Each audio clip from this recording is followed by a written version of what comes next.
Hi everyone, I'm Brian Zhou, and I've been doing debate at Green Hill School for about 4 years now, mostly in Lincoln Douglas debate, but I've also been on the USA debate team with Shreya last year, in fact, and I'm lucky enough to return this year as well in the world's debate format.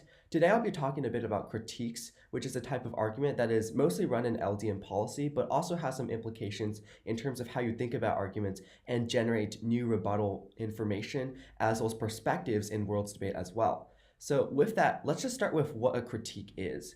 Originating in policy, a critique began with a fundamental idea about critiquing the assumptions, the performance, or the underlying actions of a given affirmative case.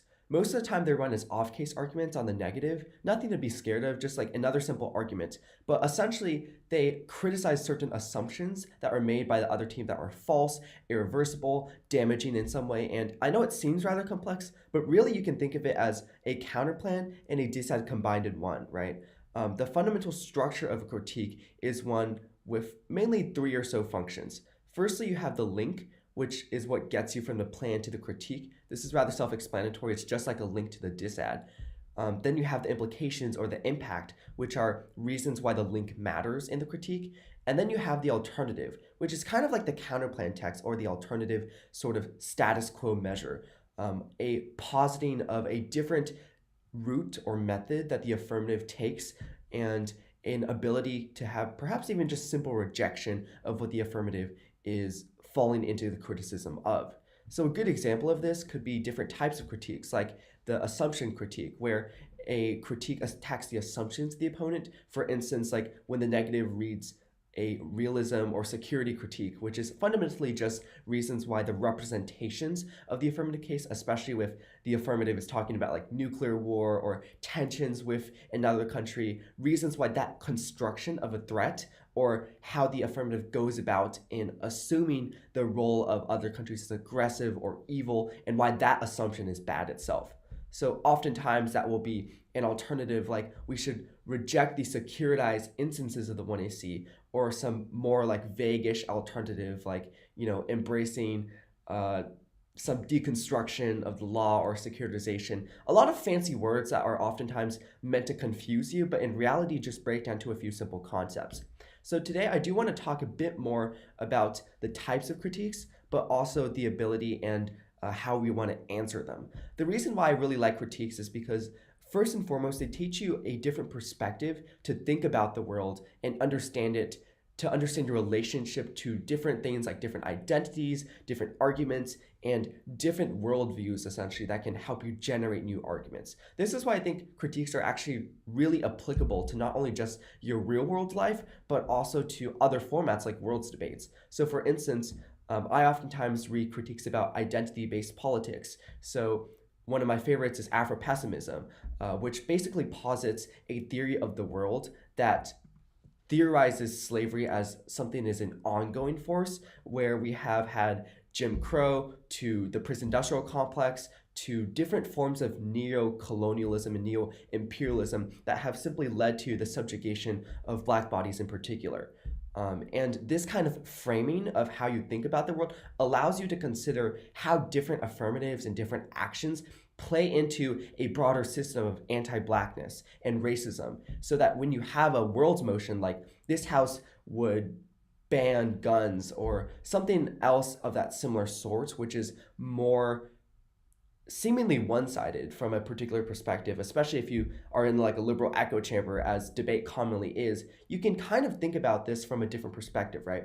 You don't have to make arguments like, oh, guns are defoundly good and we need to have Second Amendment rights, or any sort of more right-leaning arguments if you're not comfortable with them. Rather, you can think about these from the perspective of, okay, well, what would the Black community think about a ban on guns, right? What would that do to legacy of Malcolm X, liberation armies, as well as the instances of profound militancy and the necessary self-defense that Black communities have oftentimes undertaken when being faced with the oppression of white governmental institutions like the FBI.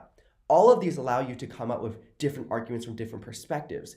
And before I kind of go more into how to answering critiques, I do want to address very quickly what category this falls under. I think my favorite type of critique is a structural critique, where the team running the K is basing off of the structure of the case, the strategy, or some sort of theory of the world. So for instance, I talked about Afro-pessimism already, about how that views the relationships between other sort of institutions and views a world in terms of how we can answer and analyze that through an Afro-pessimistic lens. But another example would be like settler colonialism, where we analyze things from a certain indigenous perspective and understand the world through a grammar of genocide and the indigenous dispossession of land. I think all of these allow us to actually have a combination of different understandings, which is why critiques are so strategic in terms of how people answer them, but also how we can, in fact, extrapolate them and apply them to our everyday lives. So with that sort of introduction to what a critique is, I do want to cover a bit about how to answer one. So fundamentally, you should treat this as like answering a disad and a counterplan, but combined together.